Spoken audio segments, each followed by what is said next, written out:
Hi everyone, today we're going to talk about inflation. So we're going to be on page 3 of your interactive notebook.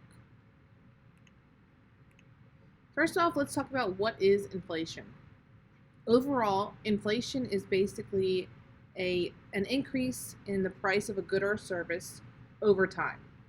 So as you can see with the little graphic here, the picture, as he blows up the balloon, it gets bigger and bigger over time. So let's take a quick check. Which example below is inflation?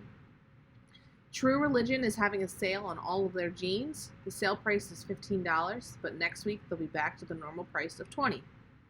Or a bag of chips was $2 last year, and this year they're $2.25.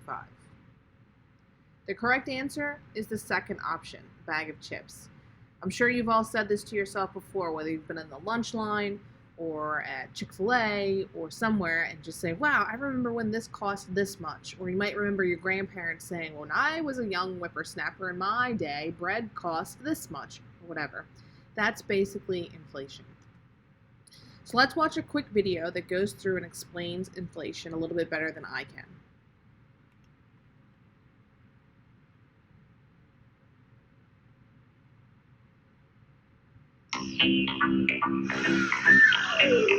Prices go up. Today, an ice cream cone costs $2. 50 years ago, that same ice cream cone would have cost 50 cents.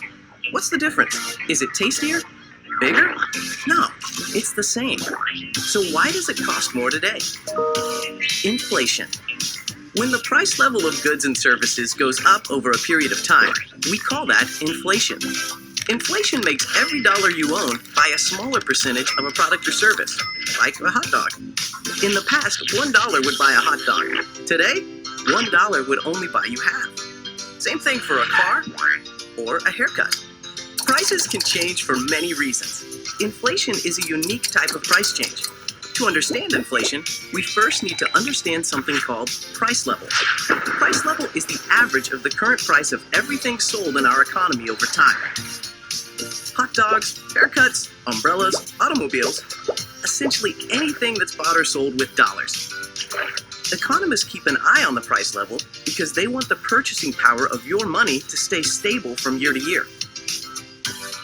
If the price level begins to rise too quickly, central banks, like the Federal Reserve, will try to adjust monetary policy in order to slow this advance in prices.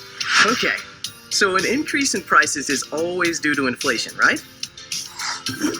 Wrong. Let's take a closer look. Imagine an island where the only thing to buy is balloons. You've got to use dollars to buy them. Lucky for you, there are 2 balloons to buy and $2 in circulation. So, what's the price of the balloons? $1 each. And if a balloon pops, what's the new price? That price increase isn't an example of inflation. It's a different kind of price change. A change in the cost of living. What's the difference? Well, let's look at another scenario on the same island. Once again, we have 2 balloons and $2, but this time we'll add a central banker who can print money. Changing the amount of money there is to buy balloons will change the price of balloons. So if the central bank decides to print and add another $2, what does that do to the price of balloons? It doubles to $2 each. That is inflation. So where does the Federal Reserve come in? For one thing, because central banks, like the Federal Reserve, have control over the money circulating in the economy, they can set the price level, the dollar value of things at whatever level they think is best. But in the real world, the Federal Reserve's role isn't that straightforward. If prices are going up because there's a shortage in cotton, or oil, or even balloons, the Federal Reserve's ability to do anything is limited because it doesn't produce oil or cotton or balloons. It only produces dollars. On the other hand, if prices are going up because there are too many dollars in the system, the Federal Reserve can do something about that. It can adjust its monetary policies to keep the overall price level steady. That is, from rising or falling over time. See, inflation is like, well, it's like tire pressure. When tire pressure gets too low, there's not enough air to cushion the ride. When tire pressure gets too high, you can have a blowout. Either way, if the pressure isn't steady at the proper level, it makes for a bumpy ride. So, Over time, the right amount of inflation, like steady tire pressure, lets you go the distance and gives the economy a smoother trip.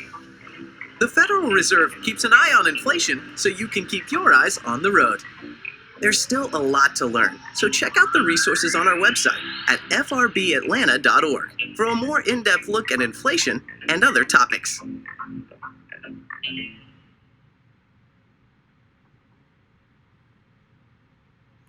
All right, so let's talk a little bit more about the different types of inflation. We have four main types, which you can see in your interactive notebook. The first is creeping inflation, and this is the most common inflation. It's a gradual increase each year in price, like you can see here in this graphic with the coffee. In 1970, an average cup of coffee cost about 25 cents. Fast forward to 2019, your average, just typical black cup of coffee might run about $1.59. Obviously, that's quite an increase. Hyperinflation is a little bit less uncommon, and this is where we might get into trouble. Hyperinflation, as the word implies with hyper, it's when inflation goes into overdrive and the prices spike dramatically up. Runaway inflation can cause great panic or extreme uncertainty in an economy and just cause it to kind of crumble because prices are going so out of control. This is something that's currently happening in the country of Venezuela. Stagflation is kind of a unique idea on inflation. It's basically the idea that there's a slowdown. We have high inflation, but also high unemployment. So the economy is almost stagnant, as the word. It combines the two words stagnant and inflation. So the idea that the economy is kind of not moving, it's stuck, but the prices are still on the rise. And then lastly, we have what is known as deflation. If you think about a balloon, if you deflate it, you're taking all of the air out of it. So with deflation, it's when the inflation rate goes negative or the prices begin to drop. That's also not so good. Inflation isn't a terrible thing. It's just when it goes out of control, that's when we get into trouble. So hyperinflation, deflation, and stagflation we don't want to see. Creeping inflation typically is normal and okay. So again, deflation is when the prices go down over time. So how do we determine what the inflation rate is? We use something known as the Consumer Price Index, or the CPI. And basically that's a price index for let's call it a market basket of goods and services. They basically send out a census or a survey to different families across the nation, and it's kind of like, well, how much did you spend on this? How much did you spend on that? And it goes through and gives an average of the prices, and it helps to kind of come up with the change in the cost of living or the inflation rate. So again, as you can see on this graphic here, you might have said that last week or in the month of May, we'll say, in 2010, you spent $15 on milk. And then fast forward to, say, May of 2020, 5 years later, you're spending about $17.50 a month on milk or eggs or pork, as you can see in this graphic down here. As I said, the CPI, or the Consumer Price Index, it's based off of surveys that are sent to households based on their different spending habits on a variety of different goods and services. What are our causes of inflation? We have three main causes of inflation. We have what's known as the quantity or amount theory. We have demand pull. And we have cost push. So let's break down those three theories. The quantity or amount theory deals with the idea of when the government prints too much money. Some people think, well, if we don't have enough money out there, why don't we just make more money? Just print more. Why doesn't the government just print it? Doesn't work that way. It's not a good idea. If the government keeps printing money to pay off debt, they end up with hyperinflation, because the more money that's out there in circulation, if it doesn't have anything to back it with, it's just going to cause the prices to go up. Or if more people have more money, prices are going to go up because the suppliers are going to realize people have more money to spend. So now there's more rich people, we'll say, quote unquote rich people, but the same amount of products. And so that's going to drive the prices up.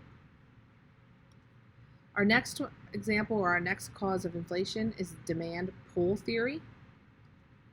This is when demand for a product pulls up prices. Like you can see in the graphic here, there's this, a new sneaker that comes out, let's say the new Air Jordan or whatever. They were $100, but because there is such a long, notice there's lots of people in line for it, the supplier says, hey, I'm going to pull the price up. So the price goes from 100 to 150. So the demand for goods and services exceeds the production capacity. So demand increases, but supply stays the same. A shortage basically drives up the price.